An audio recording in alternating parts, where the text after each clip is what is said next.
tivemos que aprender na escola a como se comportar em determinados ambientes, como se comportar diante de um adulto, como se comportar com pessoas estranhas, né? Aí tudo isso a gente aprendeu, porque lá atrás não era incomum você sequestrar crianças, né? As crianças irem porque eram conhecidos que davam uma balinha. Então a gente ensinou as nossas crianças, ó, não aceite bala, não aceite doce de qualquer pessoa. E as crianças hoje sabem isso de maneira muito tranquila.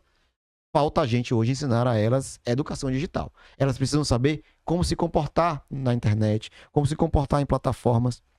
Semana passada, tem um jogo que é muito... divulguei isso na rede social hoje. Tem um jogo que é muito popular nas crianças e adolescentes, que é um jogo chamado Roblox. Os quadradinhos. Que você entra lá... Meu filho joga mais offline no videogame. Pois esse jogo Roblox, que você tem muitos jogadores também, né? Você pode jogar com outros, você constrói mundos e tal. Tá milionário com esse negócio. Pois é, hoje no Roblox, as organizações criminosas estão nela e estão compartilhando com essas crianças, vendendo armas dentro desse jogo para naturalizar a conduta. Então, já há pouco tempo, uma mãe estava na sala vendo um menino jogar, daqui a pouco o menino fala para um outro amigo: fulano, vamos lá em tal local comprar armas com a organização X. Imagine.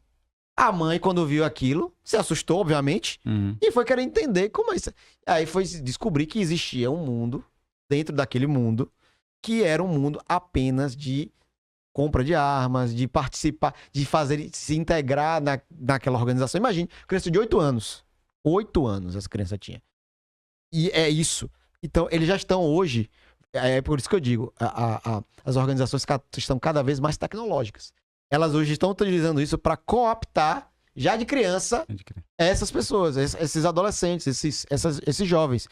E como é essa cooptação? Não é uma cooptação de faça parte do grupo real, faça parte do grupo virtual e você passa a tornar aquilo natural.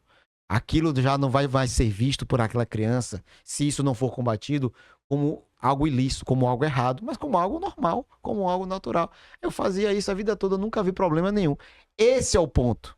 E é isso que a gente não pode deixar acontecer. E para isso a gente precisa educar digitalmente as nossas crianças e os nossos adolescentes. Porque hoje é algo que não tem existido em regra, né? É preciso ter nas escolas matéria, disciplina, educação digital. E se discutir a digitalização dessa educação mesmo. Discutir essas questões do mundo digital, porque o mundo digital está aí. Não vai acabar, não vai diminuir, só vai crescer. E eu preciso ensinar as minhas crianças. Alguns meses atrás, adolescentes de um colégio em São Paulo pegaram fotos de mulheres nuas, fizeram uma deep nude, pegaram fotos das colegas reais, colocaram essas meninas, adolescentes, seus 14, 15 anos, em corpos de mulheres nuas e começaram a compartilhar no WhatsApp, achando que era uma brincadeira. E aí, no direito, aquela velha história. Até Chico dizer que é Francisco, dá trabalho, dá muito trabalho. Então, até essas meninas justificarem e dizerem que não eram elas, fora toda a dor psicológica de estarem passando por uma situação dessa. E esses adolescentes achando que era algo... Não, isso aqui é besteira, é uma brincadeira. A gente precisa educar digitalmente essas crianças. Certo? Então, é preciso, isso é para ontem. Precisa ser feito. Porque o mundo digital tá aí, ele só tende a crescer, só tende a se desenvolver. Ou a gente controla, de alguma forma, regulamenta. Então, por exemplo, existe um projeto de lei, inclusive do senador Rodrigo Pacheco, lá do Senado Federal, que hoje é um dos projetos dos que eu já tive a oportunidade de ver e estudar, melhor desenvolvido. Não é perfeito, porque não vai existir perfeição, mas de todos é o que é melhor estruturado e que precisa ser votado, precisa ser discutido. E aí, ao mesmo tempo que a gente vê esse projeto estruturado, a gente vê as Big Techs sendo contrário a esse projeto. Por que será? Porque é um projeto que responsabiliza essas empresas. Dá a elas a necessidade que elas tenham responsabilidade no que elas divulgam nas suas redes e que elas não tenham controle sobre isso. E aí você vê que, por pressão, algumas delas já têm feito algumas atitudes tentando o controle. Então, hoje, por exemplo, vou usar aqui o Instagram apenas como referência. O Instagram hoje já controla que conteúdos são divulgados para adolescentes.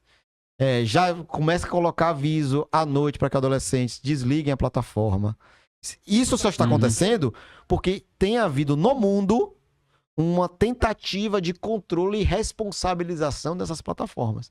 E elas, que não são bestas, já estão aplicando essas coisas para dizer, não, mas a gente já está fazendo controle, não precisa de responsabilização, a gente já está controlando. Porque elas não querem ser responsáveis, porque elas sabem, e elas têm tecnologia, inclusive hoje, para identificar se um vídeo, se uma imagem, se um áudio foi ou não foi produzido por inteligência artificial. Elas têm condições de fazer isso, porque elas já fizeram.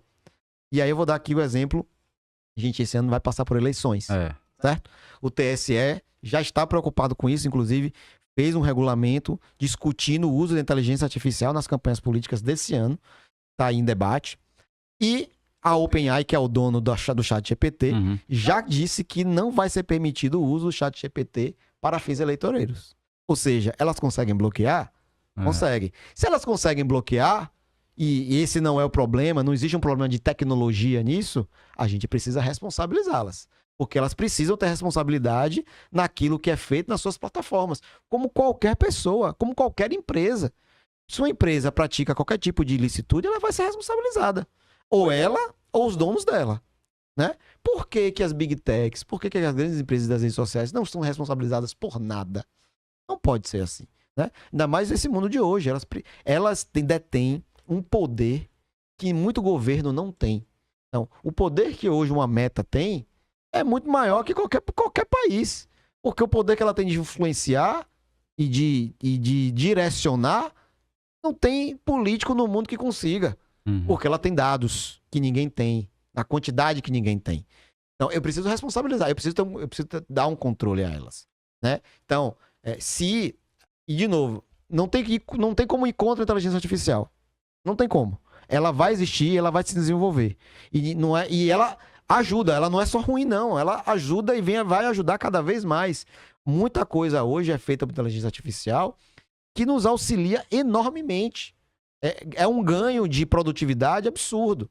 Né? Eu, como profissional jurídico hoje, uso o ChatGPT, uso plataforma de inteligência artificial porque auxilia o meu trabalho. Aquelas coisas burocráticas que eu fazia, eu não preciso mais fazer.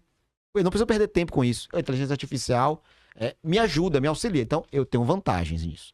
Agora, como qualquer tecnologia, tudo depende da forma como eu uso. Né? Ela é feita pensando numa atividade positiva. Mas tudo vai ser como eu uso. E a partir do momento que há um desvio de uso, é por isso que eu disse, o crime sempre está à frente. A partir do momento que há um desvio de uso e há como controlar esse desvio pela própria tecnologia, eu preciso responsabilizar as plataformas que não fazem isso.